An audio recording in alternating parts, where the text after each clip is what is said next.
At the Michoud Assembly Facility in New Orleans, big things are afoot. This massive factory floor holds major components for NASA's new rocket, the Space Launch System, or SLS. It's the centerpiece for NASA's Artemis program, a series of missions that will send the first woman to the moon. When the SLS is finished, it's going to be something to behold.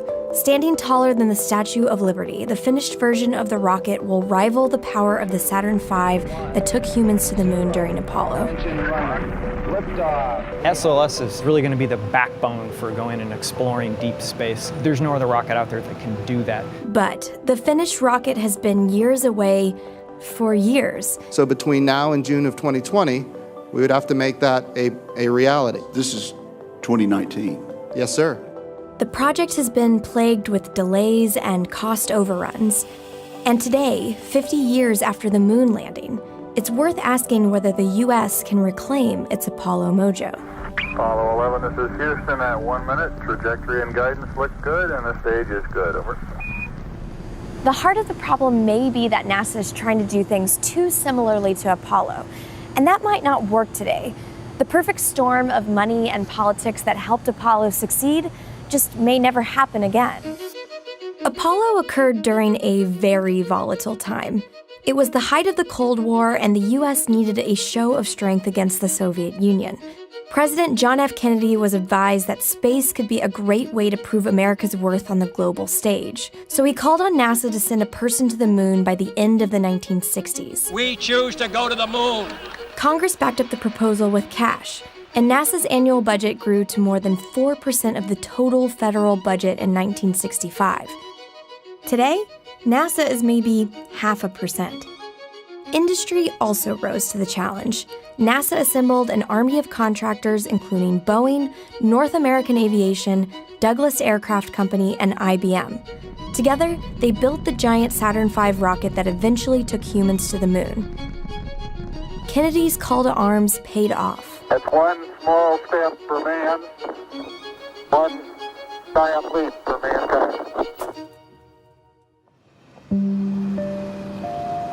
Today, a half-century later, NASA still wants to do big things with big rockets. And to build the SLS, they're playing their greatest hits in hardware and expertise. The Space Launch System has a lot of Saturn V vibes, but some of that is dictated by physics. If you want to launch a lot of stuff off of Earth in one piece, you need a big rocket to break free of our planet's gravity. But the SLS also shares a lot of technology from NASA vehicles of the past. For one, the SLS will be using the same main engines as the Space Shuttle, which flew from 1981 till 2011. We know those engines very well. They've flown so many missions on the shuttle, so there's not a lot of risk in those. And engines, new development of engines can be expensive. So we really traded, risk versus the cost benefit of it. Many of the Saturn V contractors have stayed in NASA's inner circle too. Boeing in particular. They acquired Douglas and North American, and they're now the prime contractor on the SLS. Overall, the Endeavour is a big job creator, responsible for thousands of jobs in Florida, Louisiana, Texas, and more. Michoud itself is deeply embedded in the regional economy. This facility actually was built to support the war effort in World War II, and it developed, and we took it over in the Saturn program in the 60s, and NASA has been here ever since. All in all, the vehicle's development can be found across America. I would struggle to find a state that didn't have a piece. The whole country's involved. But that deep history, all the way back to Apollo, might also be a liability. So human spaceflight programs since Apollo have made up the majority of the NASA budget, and the majority of those programs are performed by aerospace contractors. This is Lori Garver. She was the deputy administrator for NASA under President Obama. Lori says those contracts have been so long-lived that they've locked NASA into certain technologies, mindsets, and dollars. No one wanted to compete, and competition is where you drive down costs and advance innovation. This has been something that, unfortunately, has held back the program. The SLS has cost around $14 billion so far, which seems like a lot until you consider that Apollo cost roughly $264 billion in today's dollars, according to analysis from the Planetary Society. Congress will probably never give NASA an Apollo-era budget again. But NASA is still trying to pull off an Apollo-like program for less, with contractors who don't have a reputation for cost saving. And some policymakers are taking notice. NASA and the contractors have to execute. Failure to do so could have dire consequences for the program, and there will be no one else to blame. The politics of cutting the program entirely are tricky. Lori told us a very revealing story. During her tenure as deputy, she actually tried to cancel NASA's last big plan to return humans to the moon, the Constellation program. The way she tells it, that didn't go over well. The military-industrial complex didn't want to let go of their contracts, and that is a huge force to overcome. Ms. Garver's plan would cede control of the heavens to the Russians and the Chinese probably for most of our lifetime. And we weren't able to overcome it. A combination of the contractors, some of the people within NASA who were really committed to keeping these jobs, sold Congress, and we were given an ultimatum that we had to do a big rocket or we wouldn't get commercial crew and the technology programs and the earth sciences programs that we wanted. So we took the deal. Constellation was ultimately canceled. This is because the old strategy, including the Constellation program, was not fulfilling its promise in many ways. But the contractors and hardware endured, and one of the proposed rockets for Constellation was resurrected as SLS.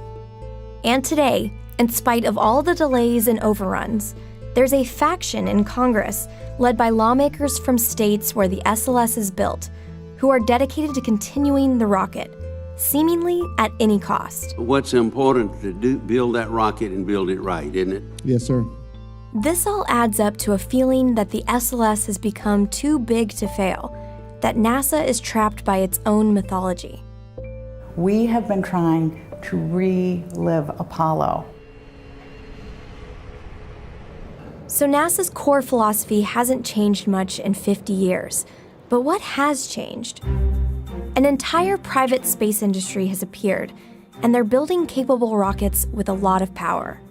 In 2018, SpaceX debuted its Falcon Heavy rocket, which is currently the most powerful in the world, and other players like the United Launch Alliance and Blue Origin are developing heavy lift rockets that could also get a lot of cargo into deep space. None of these rockets are as powerful as the SLS will be when it's finished, but they represent serious competition. Some critics suggest that these private players could supplant the SLS entirely, getting NASA out of the business of building rockets. Mighty Delta IV Heavy rocket.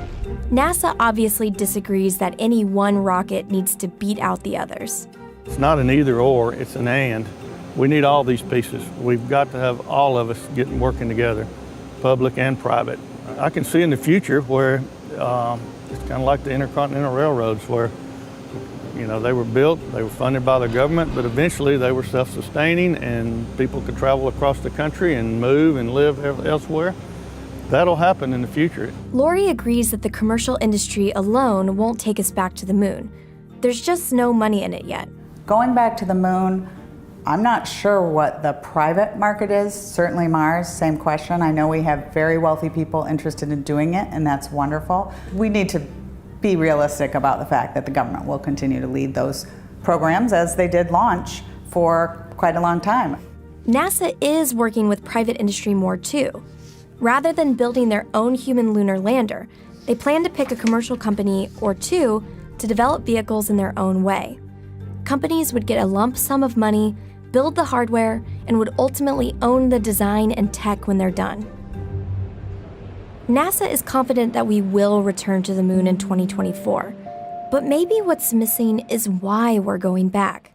NASA claims that the moon is a great stepping stone to Mars, as it will help prove out the technology needed to survive on the red planet. They say there's more science to do. There are minerals and water to mine, and eventually, companies could make money there. But again, the urgency of the Cold War just isn't there, and multiple polls show that most Americans don't see the value in going to the moon either. Lori, for one, thinks NASA needs to become essential again, and today that might not mean building rockets, or going to deep space at all. My view, we need to win at something right now that NASA is uniquely skilled to do, and that is address climate change. The science is there. We have satellites 24/7, public and private, and recognizing that the things that we could do to fix it, we must do in the next 10 years. NASA, given that mandate, could take that hill. NASA, on the other hand, still sees space as a cause to rally behind. They've come this far with the SLS, and it's still NASA's job to rally. We don't leave any dollars on the moon, right? Every dollar we spend is here in this country, putting this together and going. But it's the learning we get and the benefits for humanity that come out of this. We are on the leading edge, and we can choose as a country to follow, or we can lead the world. And I choose to lead.